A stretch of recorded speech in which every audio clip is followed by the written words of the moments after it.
You can stop pretending you have a leg to stand on. That barn comes down by Friday, and you will pay for every day it stood there illegally. The board has voted. You are functionally part of our community, whether you like it or not. That was Diane Holloway, president of the Stony Ridge Homeowners Association for 9 years, standing on my gravel drive in a coral blazer and white sneakers, reading from a clipboard she held like a warrant. The barn she wanted gone was 60 feet of post and beam my grandfather raised in 1951, on a parcel that has never once belonged to her association. My late wife and I restored it the summer before she got sick. Diane did not know any of that. She also did not know the one thing that mattered most, the things she could have learned in 20 minutes at the county recorder's office. The thing her own lawyer would eventually find out the hard way.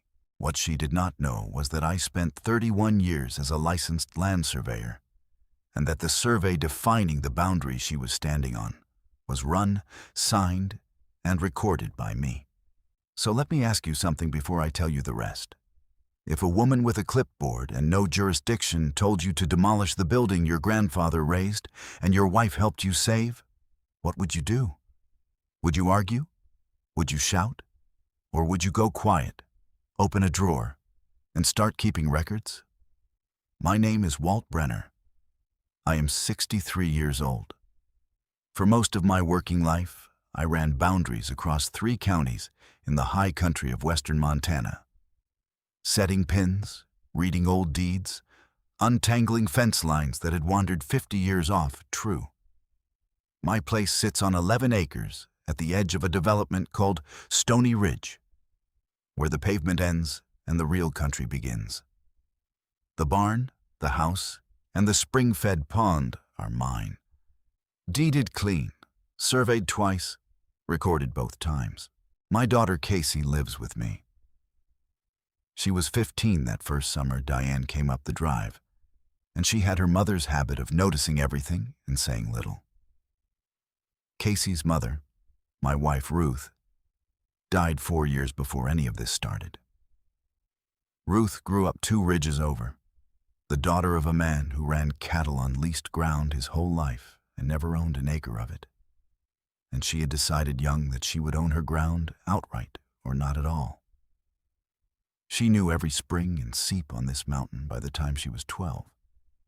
When we married, she walked me up every draw on the 11 acres and named the water for me. The cold seep under the aspens, the slow one by the fence corner that never froze, the spring that fed the pond. The barn was her idea to save.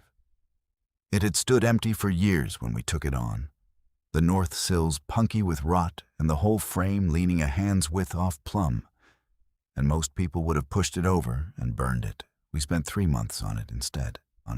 I rented a set of house jacks, and we brought the frame back square a 1/4 inch at a time. Ruth reading a level off the main beam and calling the numbers down to me while I cranked. We replaced the rotten sills with rough-cut larch from a mill up the highway. We pulled every old square nail and saved them in a coffee can that still sits on the workbench. The afternoon we set the last brace and stood back. She had sawdust caught in her hair and a smear of linseed oil on her cheek, and she put her hands on her hips and looked up at the ridgeline of the roof and said it would outlast both of us. She was right about most things. I keep a folder with the receipts from that summer, the lumber, the jack rental, the nails I bought to supplement the old ones. I keep folders for most things.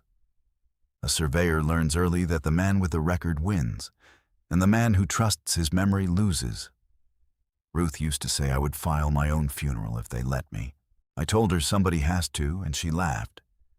And that is the sound I think of when I open that drawer.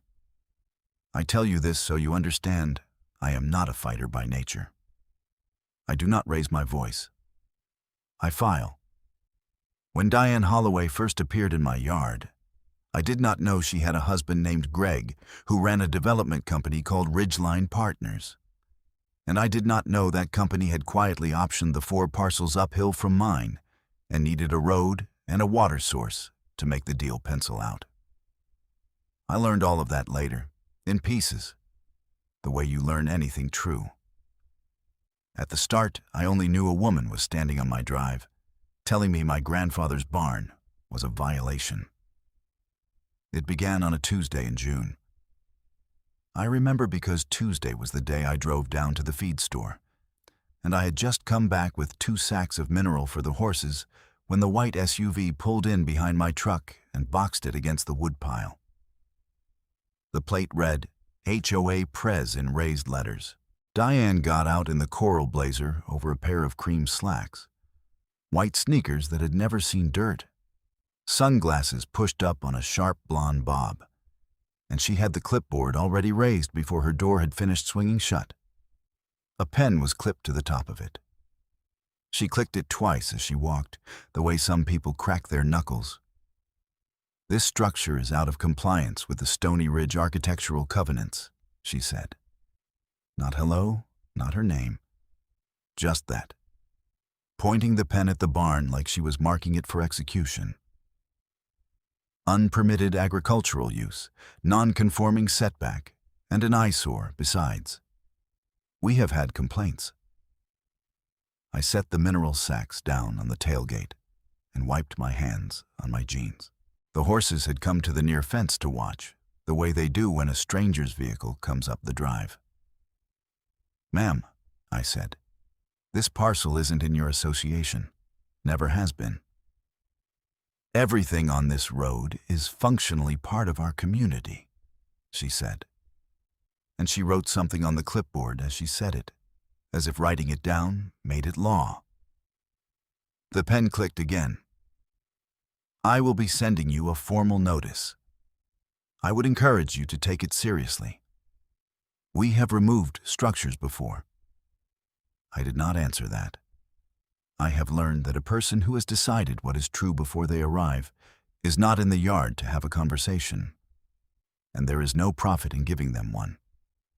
She got back in the SUV, backed it around in 3 hard cuts that threw gravel against my woodpile, and drove off down toward the pavement. I stood there a minute with the horses. Then I carried the mineral into the barn and set it in the bin. And I looked up at the frame Ruth and I had squared.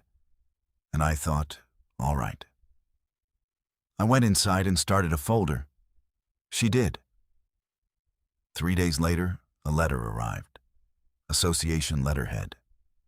The kind with a little embossed pine tree logo in the corner, demanding I remove the barn within 60 days and assessing a fine of $200 per day until I complied.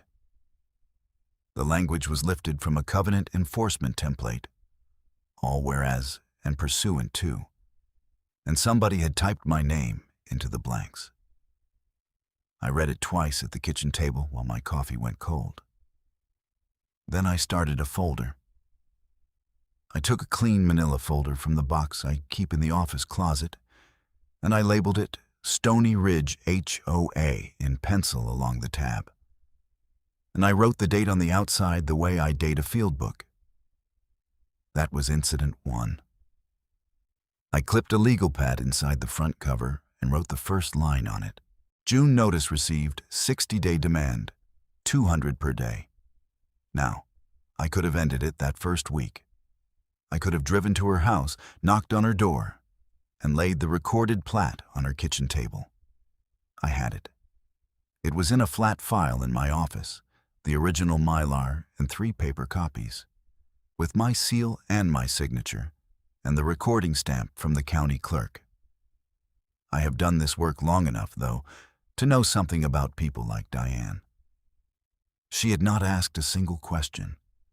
She had not pulled the deed, not walked the boundary, not checked with the county. A person who escalates without checking is a person who will keep escalating. And the cleanest way to deal with that kind of person is to let them build the record themselves, brick by brick, until the record is so tall it falls on them. So I did not drive to her house. I filed her letter, and I waited. I did write one reply. 1-page certified mail, return receipt requested. I stated that the parcel was not subject to the association's covenants, that the barn predated the development by several decades, and that I considered the matter closed. I kept a copy. I kept the green return card when it came back with her signature on it. That card mattered later more than I could have guessed. She had now received, in writing, with proof of delivery, a clear statement that I disputed her jurisdiction. Everything she did after that, she did knowing I had told her she was wrong. For a few weeks, it went quiet. Then in July, the second incident came. I was rebuilding a section of jackleg fence along my east line when a man in a polo shirt and khakis came walking up from the road with a clipboard of his own and a laminated badge clipped to his belt. He said he was a compliance inspector for the association and he needed to document the violation. I asked to see identification. He showed me the laminated badge. It had the association logo on it and the word inspector in block letters. And it had clearly come off somebody's home printer and through a laminating pouch. I have carried real credentials my whole career. I know what a real one looks like, and I know what one looks like when it cost $4 at an office store. You're on private property, I told him. I'd like you to leave. He took 3 photographs of the barn anyway, then walked back down to the road. I went inside, opened the folder, and wrote it down. Date, time, description, the fake badge, the 3 photographs. Incident 2. I also walked the corner of my porch where I keep a camera aimed at the drive, pulled the card, and saved the footage to 2 drives. One in the house and one in a fireproof box in the barn. Ruth used to tease me about the cameras.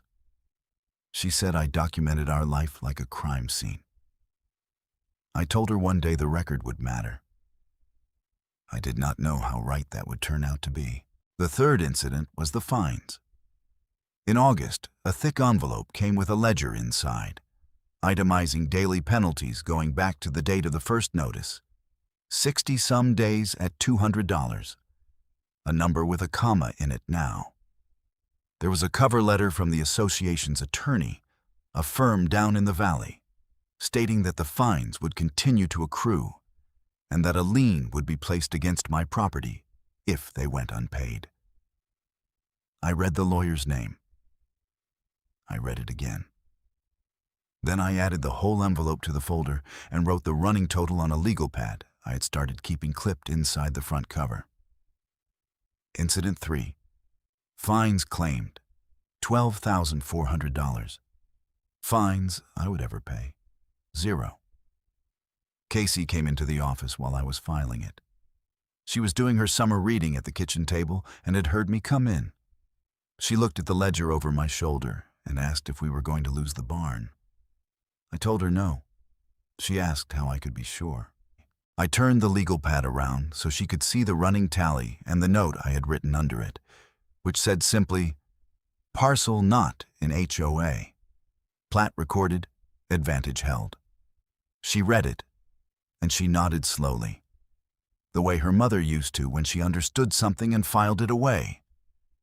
Then she said, you should write down everything, Dad. Every single thing. I told her I already was. From that day, she started reminding me. If a car came up the drive, she would call out the time.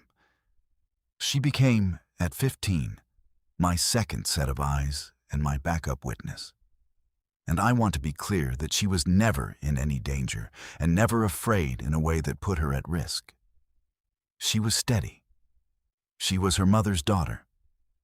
By September, I understood this was not going to stop on its own. So I did what a careful person does. I drove down to the county seat on a clear Monday morning, and I pulled the records myself, even though I already had every one of them in my flat file, because I wanted certified copies with that month's date stamped on them. The clerk at the recorder's counter knew me from 30 years of pulling plats, and she ran the copies without my having to explain twice. I pulled my deed. I pulled my grandfather's deed before mine, the 1949 conveyance with his signature on it. I pulled the recorded plat with my own seal. and the recording stamp. And while I was standing at the counter waiting on the copy machine, on a hunch, I asked her to pull the development records for the Stony Ridge subdivision and anything filed against the 4 parcels uphill from mine. She raised an eyebrow, but she pulled them. That is where the story turned. The 4 parcels uphill from me had changed hands the previous fall. The buyer was an entity called Ridgeline Partners, LLC. I wrote the name down in the field book I carry out of habit. When I got home, I looked the company up in the state business registry at my desk, and the registered agent and managing member was a man named Greg Holloway, Diane's husband. I sat back in my chair and looked at the name for a while. The 4 parcels were landlocked, steep, worth very little without a way to get a road up to them and water to them, and I knew that ground. I had run boundaries near it. The only feasible road grade up to those parcels ran along the bench at my east line, across the corner of my land, past the barn. The barn was not an eyesore to Diane Holloway. The barn stood on the only ground a road could cross. The demolition demand, the fines, the fake inspector, none of it was about covenants or community standards. It was about moving me off a strip of dirt her husband needed.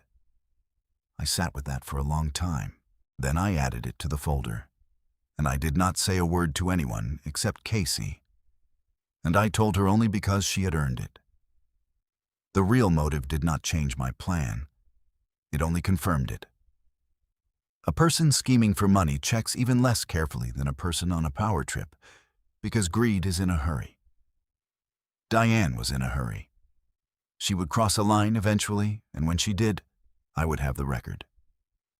The 4th incident came in October, and it was the customers. I do small surveying jobs still. Retirement work, mostly for ranchers and a few contractors who trust an old hand and want a corner found or a fence line confirmed. 2 of my regular clients called within the same week to say they had received letters. The letters were on association letterhead, and they warned that I was operating an illegal commercial business out of a non-compliant property, and that anyone contracting with me might be exposed to liability. One of those clients was a rancher named Tom Pruitt, who had known me 30 years, since before Ruth and I married. Tom called me up on a Saturday morning and read the letter aloud over the phone, slow, the way he reads anything. And at the end of it, he was quiet for a second, and then he laughed, a short, dry laugh. "Walt," he said, "who is this woman? Why does she think she runs your business?" "She doesn't," I said. "Says here I could be exposed to liability." He let that sit. "I've been exposed to a lot worse than a lady in a blazer. Send me the survey. I'm paying cash, and you can tell her to put that in her newsletter." Then his voice changed, and he said, "You want me to put any of this in writing? You say the word." I told him the word might come. He said it would be there when it did. Not everyone laughed. I lost 2 jobs that month to people who did not want the trouble. A younger couple subdividing a place who decided they would rather wait until things were quieter, and a contractor who simply stopped returning calls. I wrote down the lost income on the legal pad. Incident 4. Then I called Tom back that evening and asked if he meant what he said about writing it down. And he said he would do better than that. He would swear to it in front of anybody who asked and bring his own pen. I added his name to a page in the folder I had started labeling witnesses. The 5th incident was the lawsuit. In November, the Valley firm filed a civil complaint in district court, the association versus me, seeking an injunction to compel removal of the barn and a money judgment for the accrued fines, by then over $20,000 on paper. I was served on a Thursday afternoon by a process server who seemed embarrassed about it. I thanked him, signed for it, and added the complaint to the folder. Incident 5. Then I did something I had been putting off. I called a lawyer of my own, a woman named Paula Reyes, who practiced property law in the county and whom I had worked with on boundary disputes for 2 decades. sitting on opposite sides of survey questions, often enough to respect how her mind worked. I drove down with the folder on the seat beside me. I gave her the whole thing in her office, and she read it in front of me, taking her time, turning each page and setting it face down in a growing stack. And when she finished, she squared the stack, set it down, and looked at me over her glasses. "Walt," she said, "you have been running a surveyor's after-action file on this woman for 5 months. She has put in writing, repeatedly, that she has authority she does not have. She sent a man with a homemade badge onto your land. She wrote your clients to scare them off. And she has now sued you over a parcel she never once bothered to confirm is in her association. Do you understand what you're holding?" I told her I had a fair idea. She sued first. That's the part she'll regret for the rest of her life. Paula tapped the stack. The minute she filed that complaint, she put the boundary in front of a judge. And the boundary is yours, recorded, sealed, by a licensed surveyor who happens to be the defendant she chose to sue. I have practiced law in this county a long time. I have never seen a plaintiff hand a defendant a cleaner case, and I have seen some clean ones. She told me what would happen next. There would be an early hearing, a status conference, where both sides laid out their positions before a judge, before the thing ever got near a trial. The association's lawyer would present the covenants and the fine ledger. We would present the plat, and we would present it last. Then she said something I have turned over in my mind many times since. She said the law is slow, Walt, and it is maddening, but it is not stupid. And at the end of the day, it rewards the person who showed up with the record. Keep doing exactly what you have been doing. Keep filing. Keep the cameras running. Do not engage Diane directly, not one word in a parking lot, not one word over a fence. Let the paper do the talking. I drove home and did exactly that. The constrained officer in this story was a sheriff's deputy named Ray Sandoval. He came up my drive in December, snow on the ground, because Diane had called in a complaint that I was threatening her inspector. Which was a lie, and Ray knew it was probably a lie. But a filed complaint is a filed complaint, and he had to come document it. He was apologetic about it from the first. He stood on my porch in the cold with his hat in his hand and explained that when somebody files a complaint, the department has to respond regardless of whether it has merit. That he did not get to decide which calls were real before he drove out, and that the way these things resolve is by building a documented pattern that a court can actually see. Then he told me the threshold that mattered, and I wrote it down the minute he left. He said if I could show a sustained pattern of harassment tied to a financial motive, the county attorney would take an interest, and that until that pattern existed on paper, his hands were mostly tied no matter what he personally believed. I told him I appreciated the honesty.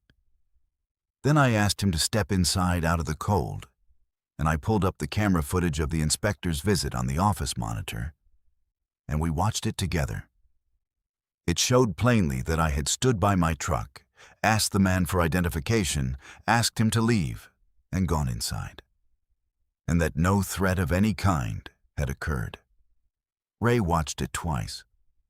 I copied it onto a drive and handed it to him. He took it, logged the number in his notebook, and on his way out he stopped at the porch rail and looked across the yard at the barn for a long moment in the gray light. My granddad raised one like that, he said. That was all. He did not say anything else, and he did not have to. He had pivoted a little already, the way a man does when the facts in front of him stop matching the story he was sent out to write down. He just did not yet know about the plat. Through that winter, Diane kept on. She stood up at a public county planning meeting in January, a routine evening session in the county building with maybe 20 people in folding chairs. And during the public comment period, She walked to the microphone and characterized me by name as a holdout obstructing responsible development in the area. She said into the microphone, in front of the planning board and the clerk and everyone in those chairs, that my parcel was functionally part of the Stony Ridge community, and that the community had both the right and the responsibility to bring non-compliant properties into line. I was in the room. Casey was beside me in her school jacket, doing homework against the back of the chair in front of her until she heard my name. And then she went still and looked up. I did not stand. I did not say a word. I took out a pen and I wrote down what Diane said, word for word, on the back of the printed meeting agenda. And afterward I went to the clerk's table and asked for a copy of the audio recording of the session, which is public record and free for the asking. And I added that to the folder when it came. She had now said it in writing in her letters, said it to a sheriff's deputy through a false complaint, and said it into a public microphone with a county board listening. 3 times, in 3 different rooms, she had claimed authority she did not have, on the record, where it could be found again. Paula had told me that pattern would matter. It did. Then, in February, Diane crossed the line that changed everything from a civil nuisance into something the county attorney could not ignore. I came back from town on a Tuesday, the feed store day again, and the first thing I saw turning up the drive was a flatbed parked across my 2-track and a yellow track hoe already off it and sitting on my grass.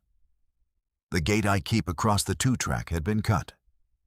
Bolt cutters, clean through the chain, the cut ends bright where the weather had not yet touched them.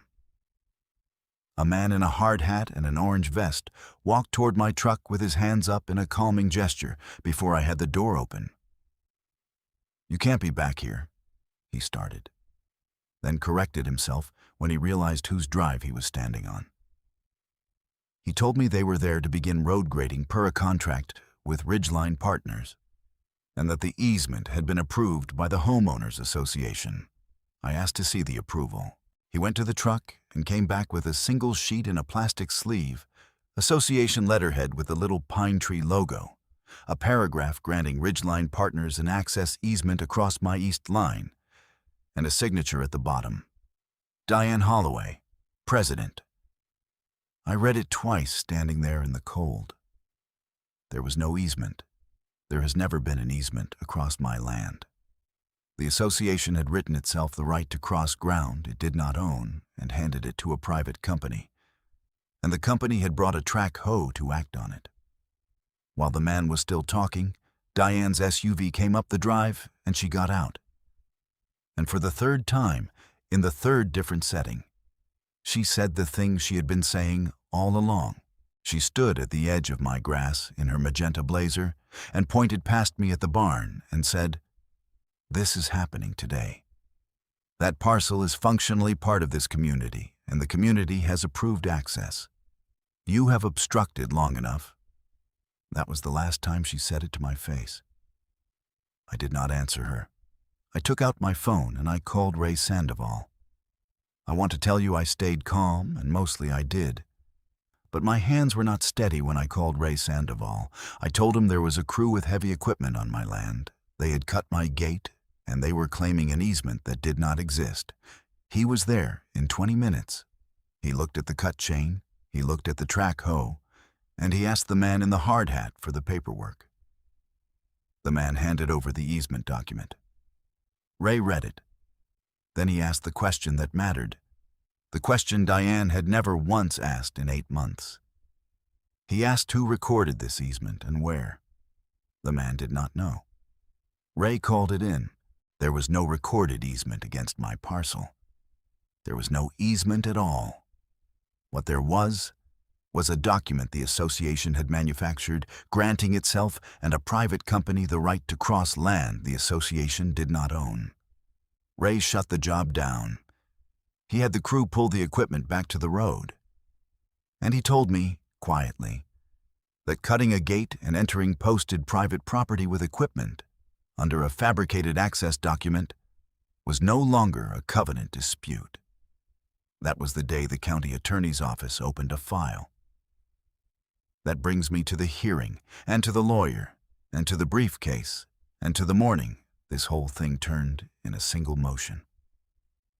The status conference was set for a Wednesday in March District Court, the county seat. It was not a trial. It was the early hearing Paula had described, where both sides put their cards on the table in front of the judge so the court could see what the case actually was. The association sent its lawyer from the Valley firm, a polished man named Daniel Frost, who arrived in a gray suit with a rolling case of binders and the easy confidence of someone who had not read the file closely because he did not think he needed to. Diane sat behind him in a magenta blazer, pearls, sunglasses pushed up on her head, even indoors. Greg sat beside her for the first time, a heavy-set man who kept checking his phone. Casey sat in the gallery next to Tom Pruitt, who had driven down in his good shirt to watch.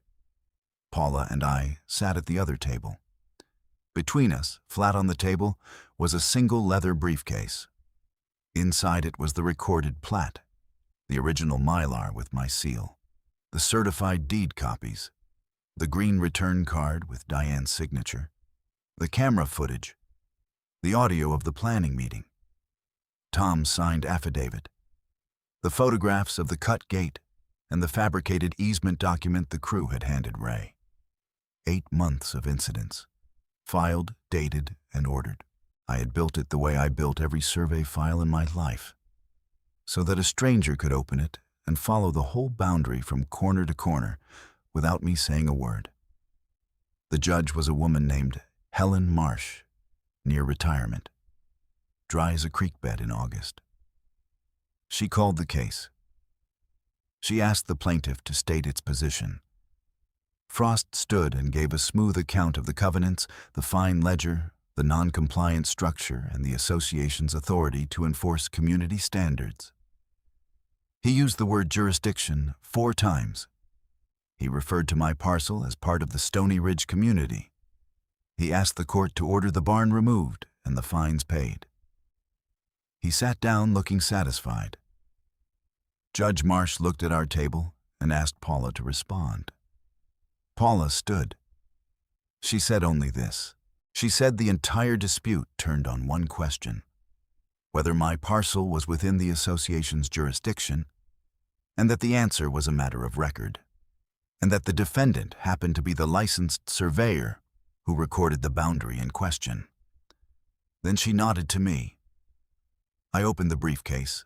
I did not make a speech. I have heard people say the moment called for one, and they are wrong. The whole point of a record is that it does not need a voice.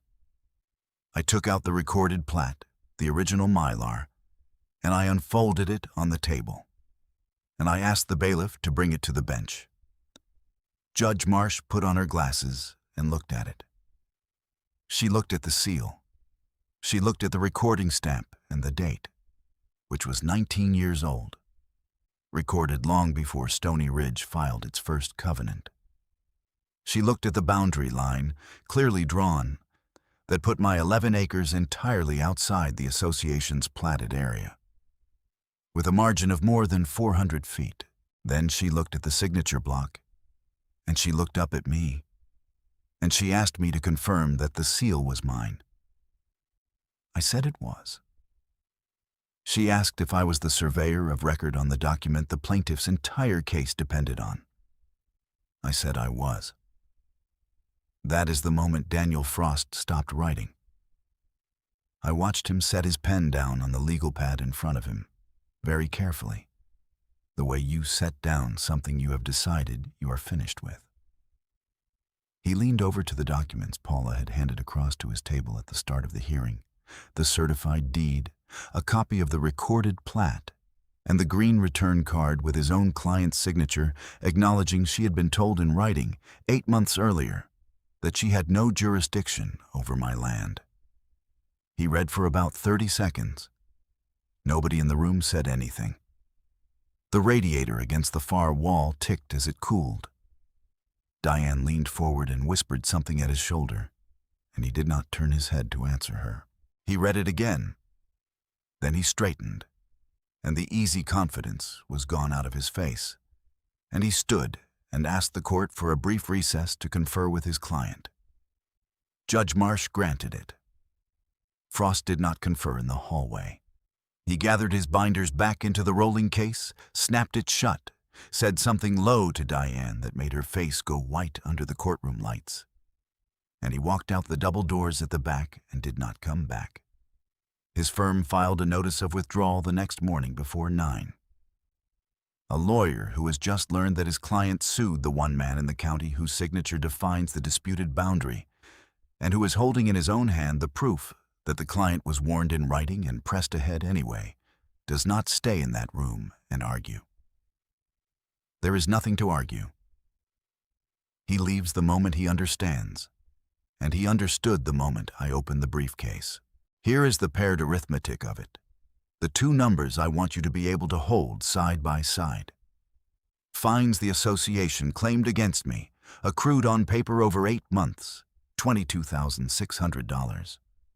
Fines the association ever collected from me? 0. Years my boundary had been recorded before Diane Holloway ever printed her first notice, 19. Easements legally crossing my land, also 0.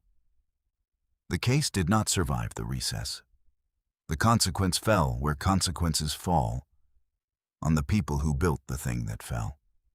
The association's claim was dismissed with prejudice within the month, which Paula explained means it can never be brought again. Judge Marsh, of her own accord, referred the fabricated easement document to the county attorney, who already had a file open from the cut gate and the equipment on my land. Greg Holloway's company had financed the uphill option on the assumption that the access road was a sure thing. Money borrowed against a road that could only ever cross my bench. And when the only feasible grade turned out to run over land that would never be available at any price, the option collapsed and Ridgeline Partners defaulted on it. The development the whole scheme was meant to enable died, quietly, because the land it needed was mine and always had been. Diane resigned the association presidency before the recall vote her own neighbors had organized could remove her. The neighbors had learned, from the public court record that any of them could read, that their dues had quietly funded a private lawsuit whose real purpose was to clear a road for the president's husband. And a homeowners association can forgive a great deal, but it does not forgive that. 2 of those neighbors wrote me notes afterward. One left a pie on the porch. The fabricated easement and the false complaint to the sheriff became the subject of a charge that I will let the record describe rather than my mouth. She lost the thing she had reached for. She lost the road. And she lost it as the direct and automatic result of having reached for it without ever once checking whether it was hers to take. A few weeks after the dismissal, I was out at the barn at the end of the day. The good slanting light coming in through the big door the way it does in spring, and Casey came out to find me. She was 16 by then. She stood in the doorway where her mother had stood with sawdust in her hair, and she looked at the frame her great-great-grandfather had raised and her parents had saved, and she did not say anything for a while. Then she said, "You wrote it all down." I said I did. She said, "Mom was right. It's going to outlast us." I told her it was. The folder sits in my office still. Thick now, the pencil date on the cover gone soft at the edges. I have not needed to open it since. That is the whole point of keeping it. So here is the lesson. Plain. Because I promised you one at the start, and a man should pay what he promises. If somebody with a clipboard tells you that your land is functionally theirs, do not argue with them in the yard. Go to the county recorder and pull your deed. Pull the deed before yours. Pull the plat and read the boundary against the ground until you know exactly where your line runs and who signed it. Put it in a folder. When the letters come, do not throw them away, and do not answer them in anger. File them. Date them. Send one calm reply by certified mail, and keep the green card.